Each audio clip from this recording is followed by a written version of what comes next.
The late afternoon sun bathed the small regional airport in gold as the Cessna 208 Caravan taxied toward the runway. Parents, businessmen, and tourists filled the narrow cabin, adjusting seatbelts and chatting about destinations. But in seat A20 by the right window sat an 11-year-old girl named Clara Weston, quiet, observant, her hands resting on a small aviation magazine. No one paid much attention to her. She looked like any other kid traveling alone, lost in her thoughts, earbuds in, watching the tarmac slide by. But behind those calm brown eyes was something rare. Years of quiet study, simulator hours, and weekends spent in her late father's flight hangar. Her father had been a pilot before he passed away, and Clara had learned everything she could about flying from him. As the engines roared and the aircraft lifted off, Clara smiled faintly. The sky always felt like home. For the first hour, the flight was smooth. The captain, Rick Dalton, chatted over the intercom, cracking jokes and updating passengers on weather conditions. The clouds glowed orange as the sun began to dip. Clara glanced at the cockpit door slightly ajar. She could see Rick's hand moving over the controls. Then, without warning, the plane lurched. The steady hum of the turboprop turned into a deep metallic groan. Passengers gasped, hands gripping armrests. Drinks spilled, a child cried. Clara's magazine slid to the floor as oxygen masks dropped with a snap. From the cockpit came the sound of coughing, and then silence. "Captain?" The co-pilot's voice broke through the intercom, shaky. Then panic. "We need assistance. The pilot's down." He's not responding." Clara's heart pounded, but her mind was steady. She saw the nose dip slightly, altitude dropping.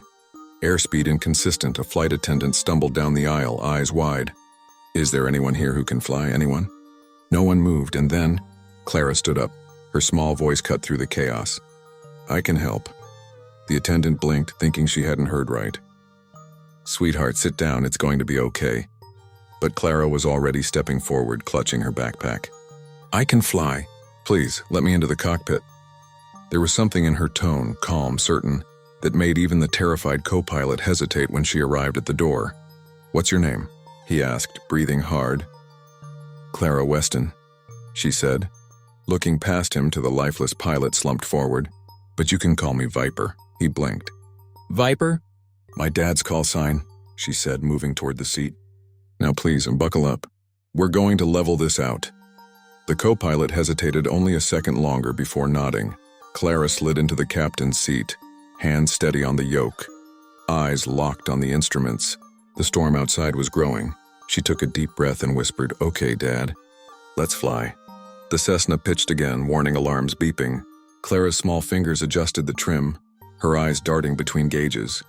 The co-pilot stared in disbelief as the girl's movements were precise, not random. How do you know this?" he stammered.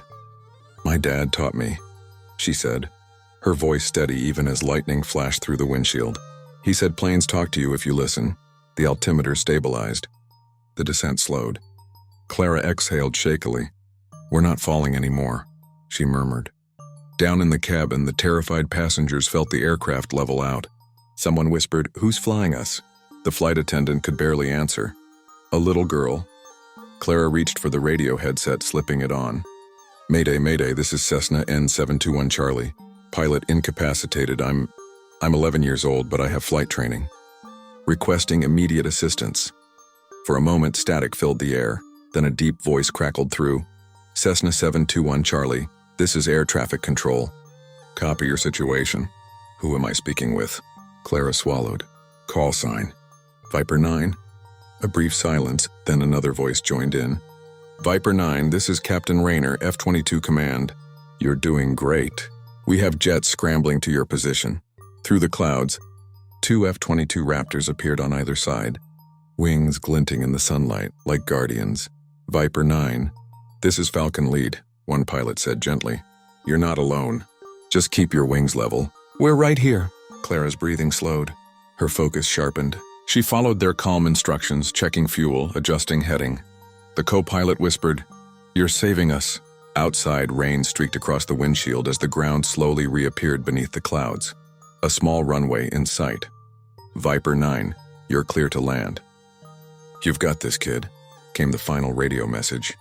Clara's small hands guided the yoke with quiet confidence. The wheels screeched, bounced once, and then rolled to a stop. The cabin erupted in cheers and tears. She just sat there staring out at the glowing runway lights, hands trembling. The F-22s banked away in salute. The co-pilot looked at her, voice breaking. "You just did what grown pilots dream of doing." Clara took off her headset slowly. "I just did what my dad taught me." When the rescue teams arrived, they found her still in the pilot's seat, calm, humble, and quietly staring at the horizon.